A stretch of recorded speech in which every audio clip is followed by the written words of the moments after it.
Oh, sorry. Didn't see you all there. For those of you who don't know me, my avid YouTube followers, my name is Michael. Today, I'm going to be talking to you all about case conceptualization. Probably one of the most important things. Okay, it's recording. Probably one of the most important things to learn in therapy, not just because I'm presenting this lecture and despite the fact that I'm on vacation, yes, I did do a lot of reading. I even Googled some very big words that are in the chapter, and so I'm darn straight I'm going to be giving this presentation. But I'm going to be talking about case conceptualization because it is that important. It's the foundation for everything you will do in therapy, and if you're good at this, it sets you up for success. So, before we get started, if there's any sponsorships out there, please feel free to reach out to me. I got fancy buttons. There we go. All right. So what is case conceptualization? Before we get into that, I'm actually just going to describe to you kind of the main foundations of case conceptualization, which it doesn't do until a few pages later. So case conceptualization is this idea of when you're first approaching a patient, your first interviews, how you're going to formulate your whole plan, your whole structure of how you view this patient. And three of the ways you should be able to do this is through answering three very critical questions. And you should be able to do this not just at the beginning, but throughout the whole process of therapy. And you're constantly readdressing these things and altering them, reconsidering them. You know, it's a very dynamic process. So question one is, so what causes the problem? What are the symptoms of it, or what are the challenges presented by it? What's going on with them? You know, oh, they have this issue. It manifests this way in their life, and it's causing, whatever issues. Question two, why is it occurring now? So it's not just because it's Tuesday. It's because they've made it their whole life with all of their coping skills working up until this point. Something now has tipped the scale. Either their coping skills are broken down, the stresses have gotten too big, something's happened. And this is really important because this can give you targets of where to start, fixing the issues, where to start, repairing your building blocks, etc. And then question three, and we love to not ignore this, but we love to just check box this off. They're resiliency factors, they're protective factors. So I know we're at the VA, we get a consult. We're like, great, all right, we're going to discharge you home. What's great? Oh, you have a good social community. You have a strong church following, or, you're involved in this, or you're not homeless. You have good resources, blah, blah, blah. We'd love to check it off. Great, that's good. You have it. Bye. In therapy, it can make all the difference because you are going to be sending your metaphorical Davids off to fight their Goliaths. They're Goliaths. At least give them a sword and shield. At least know what they're good at, what's useful to them, so that they have these tools, these resiliency factors to mitigate that. Some people will literally be facing their worst fears. I'm looking at you, OCD. So if you have a good knowledge and appreciation for the protective factors, you can incorporate these into your plans and your treatments and your homework, and you're more likely to have a successful benefit from this. But these three questions are something you should always be able to answer if you've done a good case conceptualization. And they can help you form your case conceptualization as well. So what is case conceptualization? And why do we do it? So they gave this delightful metaphor about gardening and plants. It was a very interesting metaphor. I'll try to elucidate it and make it a little more clear. Ow, I just hit my knee. So they talk about the idea that you give somebody some seeds, some soil, some water, and you say, hey, just grow some stuff. The person tosses those bad boys down. Is something going to grow? Yeah, something probably will. What's going to grow? How well is it going to grow? How healthy is it going to grow? You don't really know. You're probably going to see some results, though. And therapy is much the same way. You can go in there just freelancing it. You've all probably given relationship advice to somebody in the previous of your life, and you're like, hey, I was pretty smart. I said some things that seemed logical. Case conceptualization provides structure and a formulaic process to this. If you get good at this, it gives you the initial building blocks to make something reproducible, to know that, hey, I'm not just going to grow some plants. I know that these plants grow. So you're going to take inventory of what you have. You say, wow, I've got some substance. My cash crop, a lot of these seeds look like they're going to be some substance abuse corn.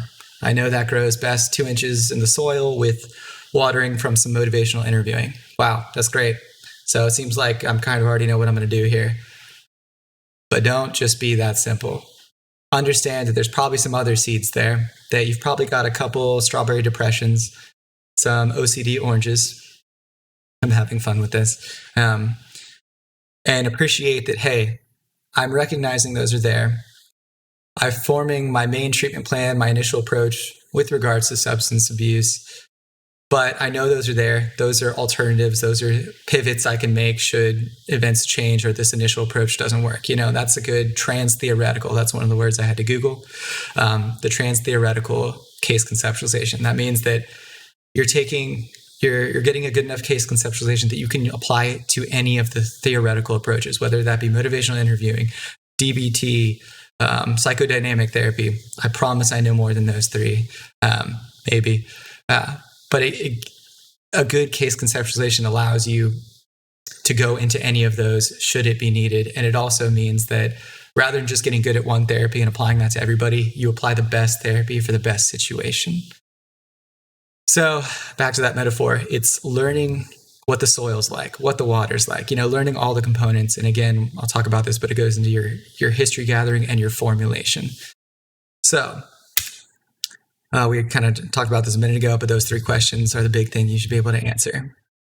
Now, in case you didn't notice, I don't have my book yet, so Ruba was kind enough to photo the pages for me. You will see her thumbs featured in some of these shots. So what is the literature on case conceptualization? It's not amazing. Part of that is that it's just a very hard to research topic. And also a lot of different books and topics use conceptualization in different ways.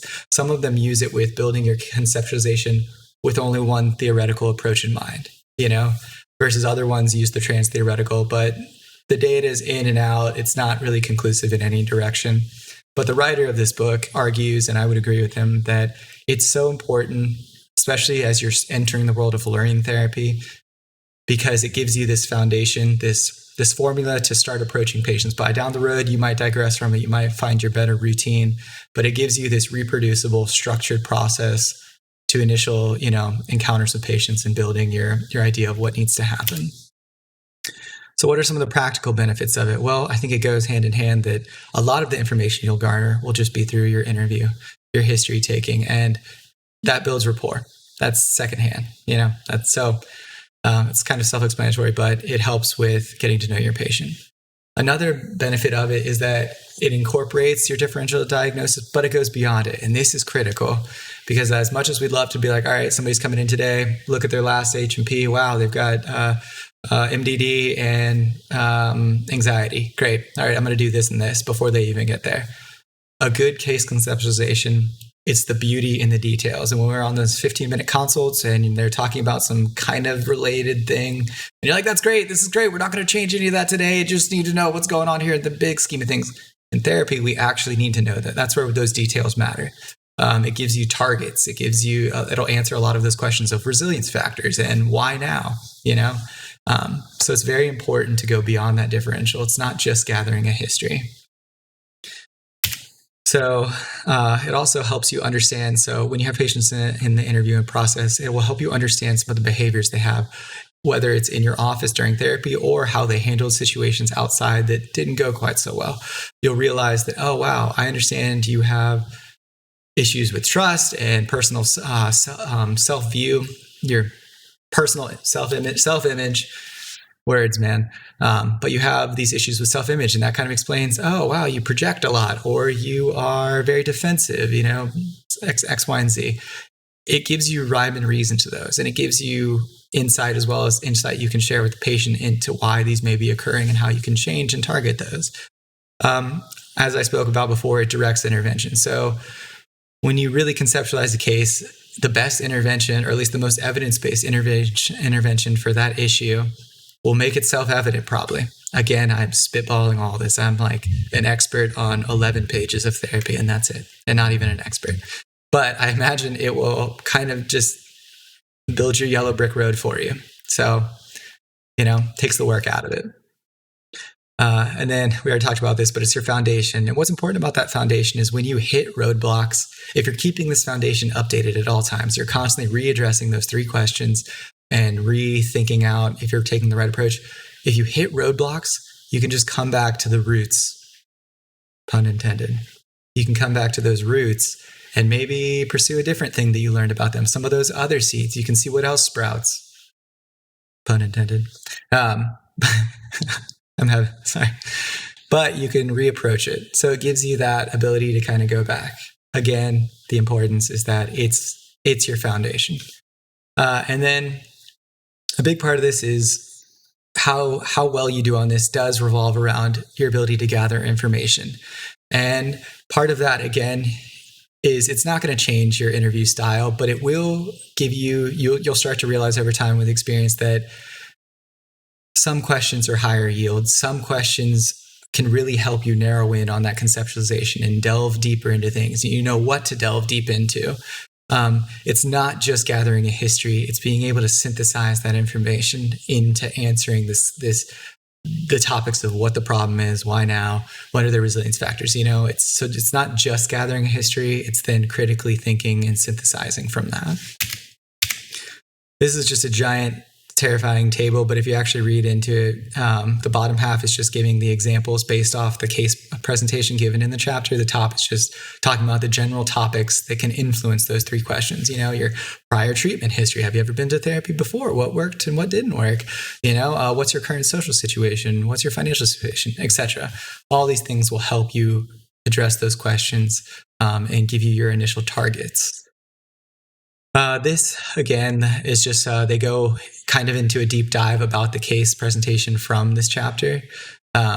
They just, this is where they do their deep dive on it. And they kind of, even if you don't read the actual case, little segments throughout the chapter, reading this helps a lot because it shows how they take information and then how they synthesize that into a really good conceptualization. But yeah. So ultimately, thank you for coming to my TED Talk. I hoped it helped a little bit. If you ever need help with this topic, I know these 11 pages very well. Again, still looking for sponsors out there. All right, Rhubarb, take it away.